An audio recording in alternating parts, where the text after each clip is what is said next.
Hey guys, it is Carnifex with another Nerd This video. I am psyched to get you guys a video out. I know you have all probably been worried sick about me. Carnifex, you haven't put out a video in like 2 weeks. Where you been? What you been up to? I'm still alive. I've just been really busy with the holidays and working a bunch of other stuff, so I am super pumped to bring you guys a video. It's one I've been asked to make for a while. It's probably not one that is honestly going to be considered useful to some of you guys because you already got it figured out. But particularly for those who kind of like, man, just seeing this text drop is just nuts. I'm not able to follow this for prepping your tower runs for the Tower Guild activity. So that's what I'm going to be showing you guys today. It's my shortest video ever. It is your reward for your patience with my videos. So I'm showing right here, this is my personal best, 53. That is 3 full towers, doing every room, including all side rooms with one exception. So I did get a little lucky there because I can only complete about half of them, particularly as I'm building up my demons now for freaking General Murdoch, and we will be starting testing for that soon on the test server. I will be putting out a video once they allow me to. We won't be able to until a few days before with info on that, so be looking out for that video. But anywho, so hit 53 out of 54, and this was just from one of the times that our guild GNLZ has completed tier 7 of those tower rewards. So people getting 700s, 600s of guild currency just for getting tons of resources that we all want and need. So this 800 is achievable with 25 people doing 32 each. What's 32? 32 is 2 full clears at the middle, right? That's 12. And then the 4 side rooms, 2 on 3 and 2 on 6. And most people are going to be able to do orcs, maybe humans, maybe out of those side floors on floor 9. So it's 100% doable because you can stack up to 3 tower runs. And I'm going to show you how to do that now. So I'm going to bring up this video, and I will be fast forwarding through. I cut out a lot of stuff when I was doing it, but anywho, so I'm going to actually, I think I need to go ahead and move myself a little bit.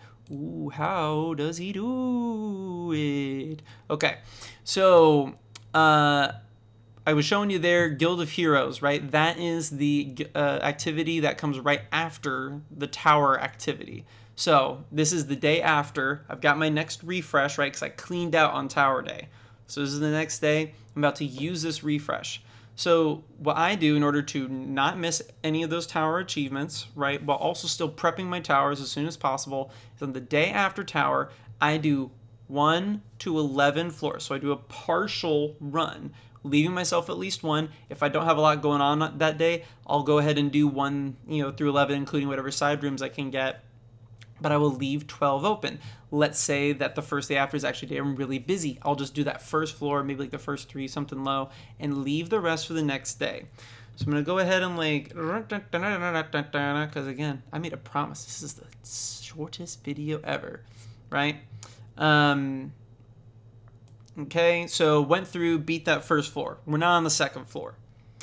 I'm going to go ahead and stop for the day, right? I'm going to go back. I'm going to show you, look, I'm collecting my my daily quest for the extra currency and the experience, particularly for leveling up. That's really useful. And now we're on day 2, right? So I've jumped ahead in the video. Now it's day 2.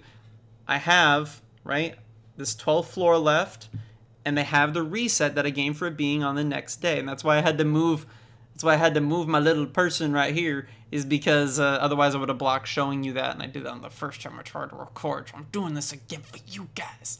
Anywho, so I go in here, I kick some butts, because that's what we do, clearing towers, like a boss. I did this video like a couple weeks ago, so I'm over 50% of the way now. That's how long it's been since I haven't done the video. But anyway, as you can see there, I only have, I'm going to pause it here real quick. So I used that refresh, right, that I had stashed up in the corner. As you see, I did this really close to end of day, right? So what we're going to see is I go in here, right? I already had like the achievement, the daily quest from earlier in the day. Got those like 40-some seconds. All right, now it's changed over, right? We got the 5 seconds left. Going back, we're going to see that red dot pop up. Boom. And we have that refresh up in the corner. So in a second here, I'm going to go ahead and skedaddle over there. You can see, right, we've got all of these guild activities left, which we'll have for the day. And if you look, I have this set up in time for Guild of Gladiators. Now, the reason why that's significant is because Guild of Gladiators is the one that comes right before Guild of Saviors, which is the tower one. They just posted in the Dragon Champions official Discord in like the infographics section. It shows you the 5-day rotation in order to prep your towers. Right. So so as you can see, look, Gladiators is on that day. Now, boom, it's gonna jump to the next day. I have my reset ready to go, right? And Gladiators is about to turn into Saviors. And boom. So now I'm ready for as soon as it gets to like the next day, right? And it's time to do towers. Now, if I know I'm going to get another reset right before it starts, then I can do that tower run, because if you get it set up by the second day after, you're going to have to do a couple days of full tower runs, but that's what you have to average anyway if you're going to get all your towers done. So anywho, that's how you set it up. Just do like a partial on one day, finish it the next day, and then you just go into your your routine of doing one full tower a day. And then you're going to stash it starting on Gladiators. You want to make sure that whenever you know this comes up later in the day, you just got to hold off on starting those towers, and you got to do the first tower. And that's kind of the only part we get really crunched, is you got to get that tower done between whenever your guild activity rolls over, and it's going to depend based on what your time zone is, right? Your guild between when the guild activity runs over and when the day runs over. So you're only going to have that window of time.